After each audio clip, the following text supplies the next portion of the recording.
Hey, what's up everyone? In this video, this is a continuation of our Rasputin series. This is the third video, more to come, not sure how many. Keep on watching. Let me know in the comments what you like below. This video, we're going to talk about from the 1700s, from Peter the Great, all the way up till the Russian Revolution in 1917. The Orthodox Christian Church blurred sacred and state power, while mysticism survived through hesychasm and spiritual elders guided the faithful. I explain all that. Check it out. Watch till the end. Hope you guys like it. Today, Russia's Orthodox setting. From 1721 to 1917, the Russian Church was run not by a patriarch, but by a state-supervised, most holy Synod, created by Peter the Great. That system blurred sacred and secular power and shaped how spiritual authority was perceived at ground level. Orthodoxy saturated the public calendar. Fasts, feasts, and icons functioned as windows to the divine, with famed wonder-working images like Our Lady of Kazan drawing processions and pilgrims.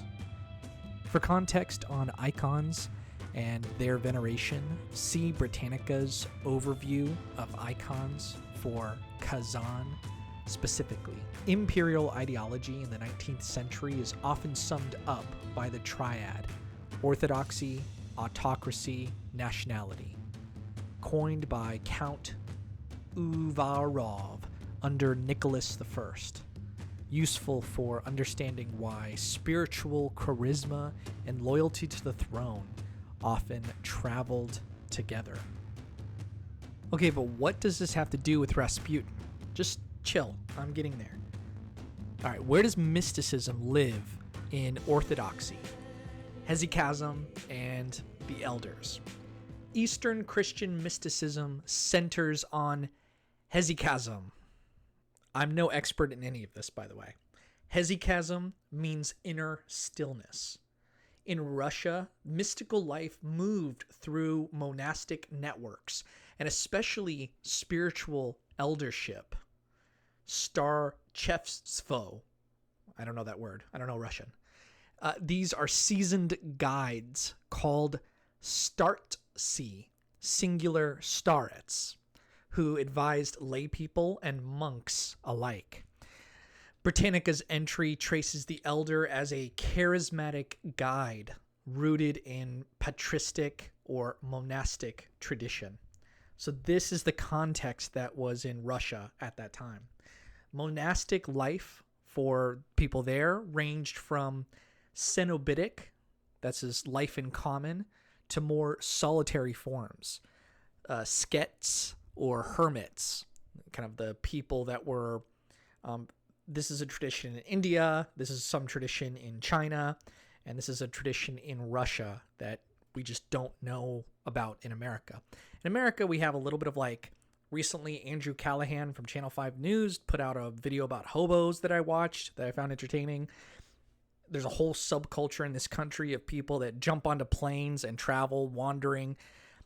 It's not so much a spiritual thing there, although it can be for a lot of these people, but it's more of a it's like a modernist lack of religion.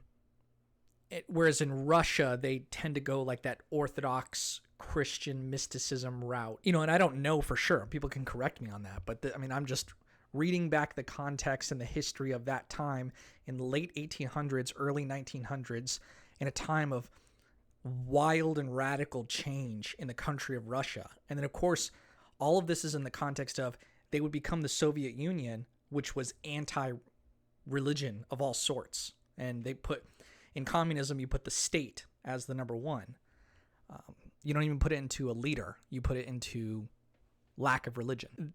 All of this matters because elders often formed in environments that prized interior prayer. So that is where this context of the wise older monk, if what he says goes. And so Rasputin took on the figure of the holy fool that, yeah, he's a little bit weird and eccentric and his beard is dirty, and the way he eats and drinks too much and says the wrong thing, but he's a charismatic, quote unquote, good person, and he knows his Bible well. And so we have to listen to what Rasputin says. And then Rasputin, of course, as just a wild figure in the court of the king, was like, I'm going to do whatever I want.